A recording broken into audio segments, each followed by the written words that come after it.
My BF never wanted to go on dates. So I planned a solo date. Then he got mad, and it led to our breakup. 6 months later, I met someone new, and my ex wants me back. But I have a shocking surprise for him. I've been with Rupert for 3 years now, and I'm starting to feel like we're stuck in a never-ending loop of dullness. I'm 25, he's 29, and we live together in a small apartment in the city. I work as a graphic designer for a local marketing firm, and Rupert's a software developer at a tech startup. We met through mutual friends at a house party, and it was one of those instant connections you hear about but rarely experience. I remember that night so vividly. Rupert was standing in the corner, nursing a beer and looking a bit out of place. I was drawn to his quiet demeanor and the way his eyes lit up when he talked about his latest coding project. We spent hours chatting about everything from our favorite books to our dreams for the future. By the end of the night, I felt like I'd known him for years. Our first year together was magical. We were constantly trying new things: salsa dancing classes, weekend hiking trips, spontaneous road trips to nearby towns. Rupert was always up for an adventure, and I loved how he pushed me out of my comfort zone. I still smile when I think about the time we got lost on a trail and ended up camping under the stars because we couldn't find our way back before nightfall. But somewhere along the way, things changed. It happened so gradually that I didn't notice at first. Rupert started working longer hours as his startup grew. I got busier with my job and decided to pursue a part-time master's degree in digital media. Slowly but surely, our exciting outings were replaced by nights in front of the TV. Now, it feels like pulling teeth to get Rupert to do anything outside the apartment.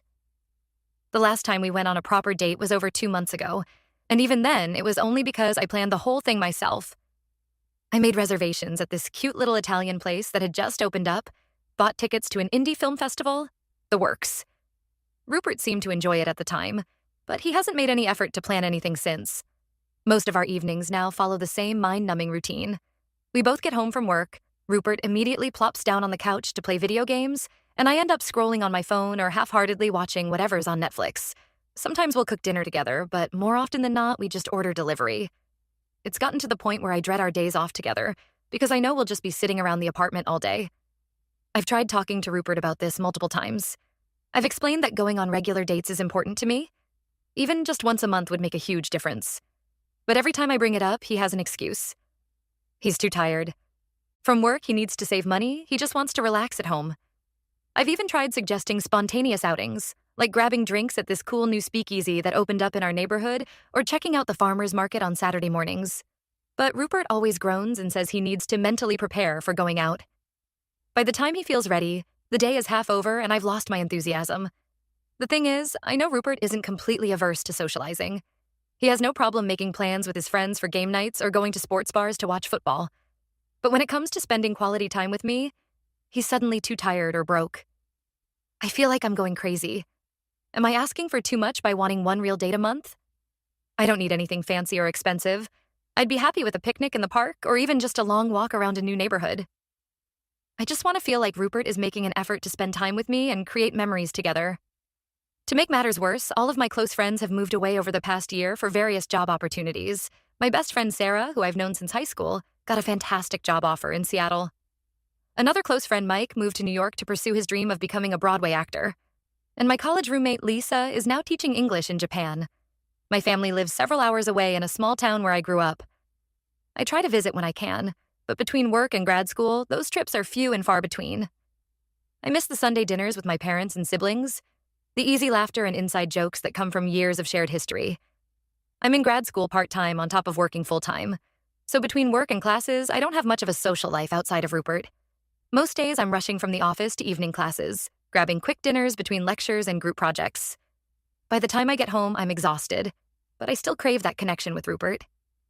I love Rupert, and when things are good between us, they're really good. He can be incredibly sweet and supportive. I remember when I was stressing out about a big project at work, he surprised me by cleaning the entire apartment and making my favorite dinner. He always remembers important dates like my birthday and our anniversary.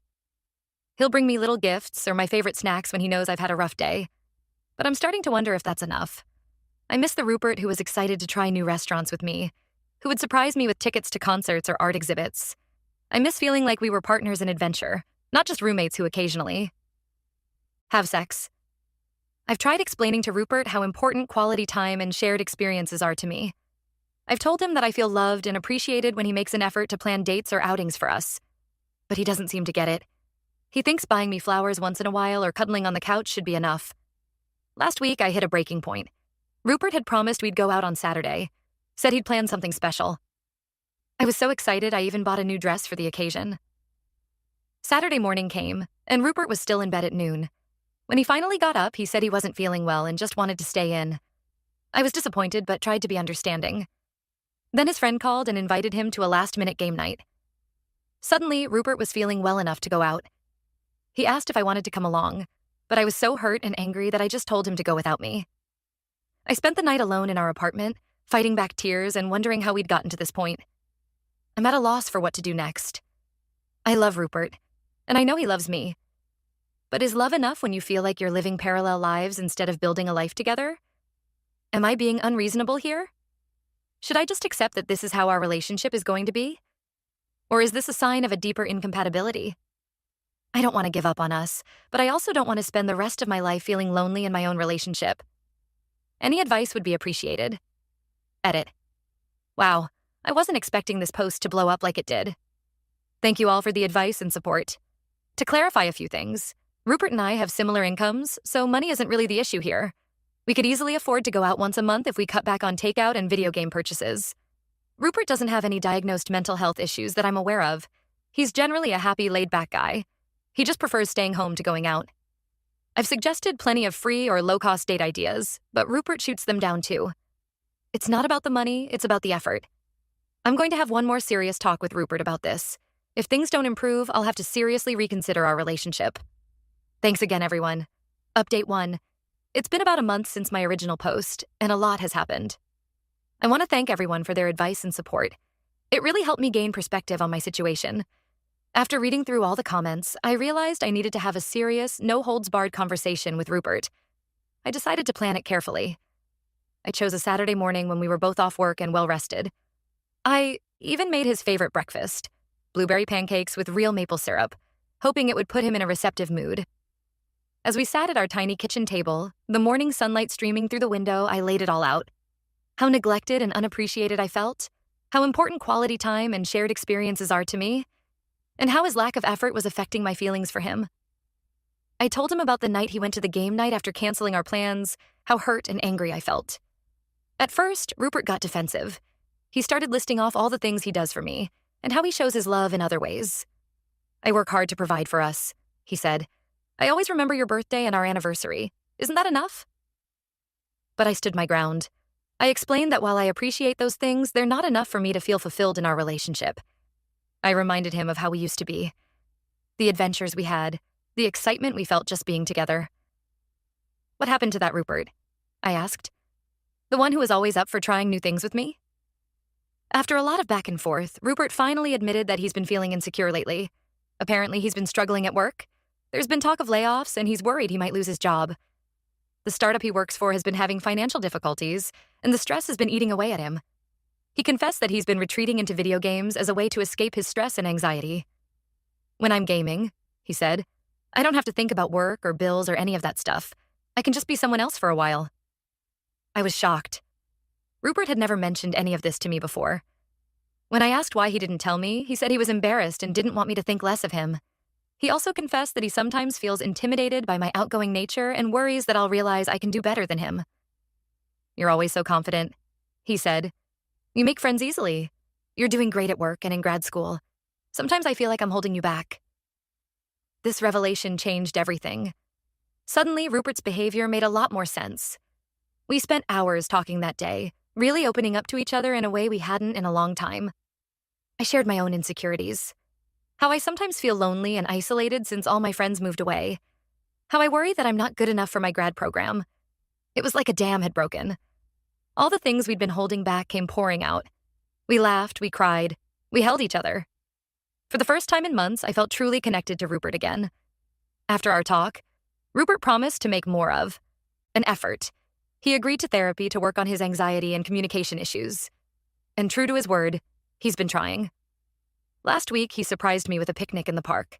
It wasn't anything fancy, just some sandwiches and fruit he packed himself. But the effort meant the world to me. We've also started having a weekly date night where we take turns planning an activity. Sometimes it's as simple as trying a new recipe together or having a game night Other times, we'll go out to explore a new part of the city. Last week, Rupert found this quirky little museum of oddities that we spent hours exploring, laughing at the weird exhibits and making up stories about them. We've also been working on our individual issues. Rupert has had a few therapy sessions, and he says it's helping him manage his work stress better. He's even started looking for a new job, one that might be less stressful and more stable. For my part, I've been making an effort to build a social life outside of our relationship. I joined a book club that meets monthly at a local cafe. It's been nice to have intellectual discussions about something other than work or school, and I'm slowly starting to form friendships with some of the other members. Things aren't perfect.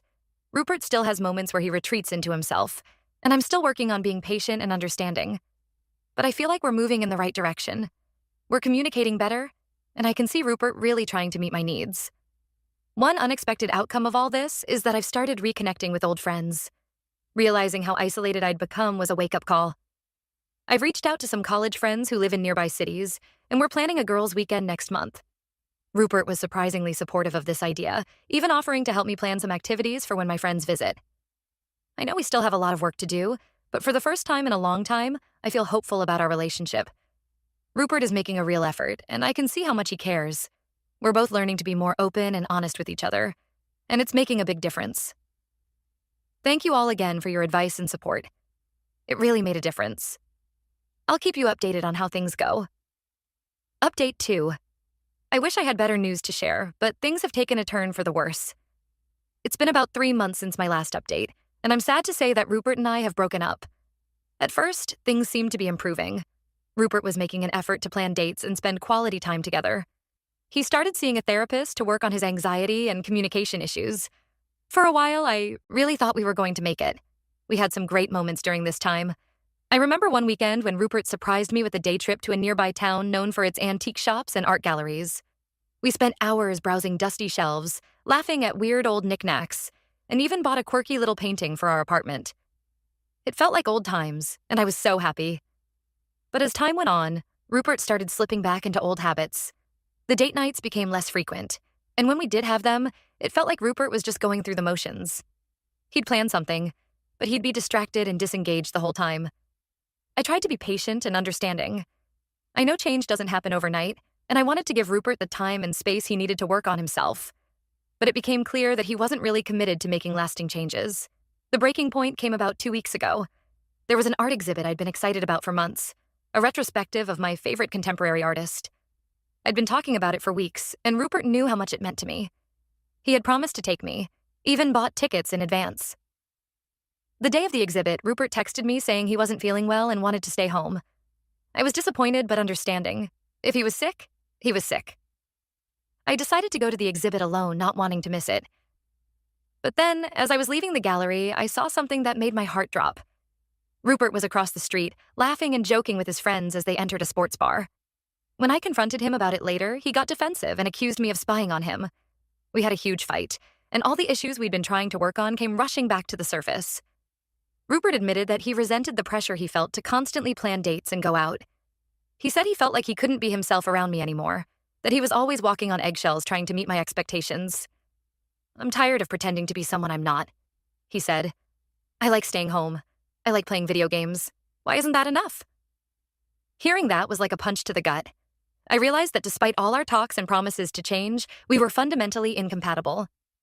Rupert wants a partner who's content with a quiet, home-centered life. I need someone who shares my love of exploration and new experiences. We talked for hours that night, crying and reminiscing about the good times we'd shared. We talked about our first date, the camping trip where we got lost, all the plans we'd made for the future. But in the end, we both agreed that it was best to end things now before we grew to resent each other even more. The past 2 weeks have been really tough. Moving out and dividing our shared belongings was heartbreaking. Every little thing brought back memories. The coffee maker we bought together, the silly magnets on the fridge from our trips, even the worn-out welcome mat by the door. I'm staying with a friend from my book club for now, trying to figure out my next steps. The hardest part is the silence. I keep expecting to hear Rupert's laugh or the sound of his keyboard clacking as he works. The emptiness is deafening. But despite the pain, I know in my heart that it's the right decision for both of us. We were holding each other back, trying to force a relationship that just wasn't meant to be. I'm trying to focus on the positives. The girls' weekend I mentioned in my last update was amazing. and it reminded me how much I'd been missing having close friendships. I'm throwing myself into my grad school work and picking up some old hobbies I'd let fall by the wayside. Yesterday, I dug out my old sketchbook and spent hours drawing, something I used to love but had given up when life got busy. It felt good to create something just for myself, without worrying about anyone else's expectations. It hurts right now, but I'm hopeful for the future. I know now what I need in a partner, and I won't settle for less again. Thank you all for your support throughout this journey. I'll update again when I'm in a better place. Update 3. It's been 6 months since my breakup with Rupert, and I wanted to share a final update. A lot has changed, and I'm in a much better place now. After the breakup, I threw myself into self-improvement. I finished my grad school program, graduating with honors. My final project even won an award at the department showcase. It felt good to accomplish something I had worked so hard for, especially after everything that had happened with Rupert. I also landed a great new job at a design agency.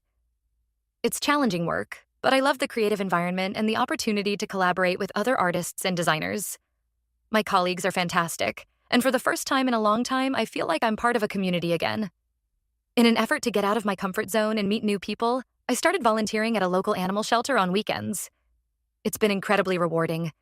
There's something about spending time with animals that just lifts your spirits. Plus, I've met some wonderful people there who share my love for animals. I've also renewed old friendships and made new ones through a hiking group I joined. We go on weekend trips to nearby trails, and it's been amazing to explore the natural beauty around our city. Last month, we did an overnight camping trip, and sitting around the campfire with my new friends, sharing stories and roasting marshmallows, I felt a sense of belonging I hadn't experienced in years. About 2 months ago, I met someone new. His name is Alex, and we met at a pottery class I signed up for on a whim. He's creative, adventurous, and shares my love of trying new things. We've been on some amazing dates, from kayaking to attending local theater productions to trying out weird fusion restaurants. The best part is, I don't have to beg or plead for quality time with Alex. He's just as excited about planning outings as I am. Last week, he surprised me with tickets to an outdoor concert in the park. We packed a picnic, brought a blanket, and spent the evening listening to music under the stars. It was simple but perfect. We're taking things slow, but I'm excited about where this could go. Alex and I have talked about our past relationships and what we're looking for in a partner. We both value open communication and shared experiences, which feels like a breath of fresh air after my relationship with Rupert. Looking back, I can see how much I compromised my own happiness trying to make things work with Rupert. I don't regret our time together. I learned a lot about myself and what I need in a relationship. But I'm glad I had the courage to walk away when it became clear we weren't right for each other. I still have moments of sadness when I think about Rupert and what might have been. But those moments are becoming fewer and farther between. Instead, I'm focused on building a life that makes me happy, with or without a partner. My apartment is finally starting to feel like home. I've filled it with plants, art I love, and mementos from my recent adventures. It's a space that reflects who I am and what I value. I'm excited for this new chapter in my life. I feel more confident, more self-aware, and more open to whatever the future might bring. Thank you all for your support throughout this journey. Your advice and encouragement helped me more than you know. To anyone out there in a similar situation, don't be afraid to ask for what you need in a relationship.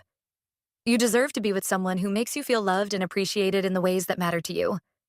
And sometimes, the bravest thing you can do is walk away from something that's no longer serving you. It might hurt in the short term, but it opens you up to new possibilities and growth. I don't know what the future holds, but for the first time in a long time, I'm excited to find out. Here's to new beginnings and living life on our own terms.